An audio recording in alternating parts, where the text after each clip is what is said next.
If I had to pick one hatchback from every country, the AMC Pacer would be out there representing the United States despite the generally poor perceptions in its production time.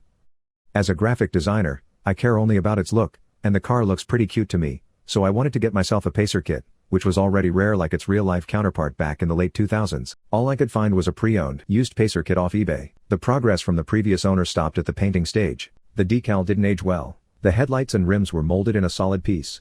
No clear lenses nor openings between the spokes. The ex-owner seemed to build it as a rally car. I, on the other hand, would be restoring it back to stock. It looked like the paint was hand-brushed, which was superior than what I could achieve with spray paint.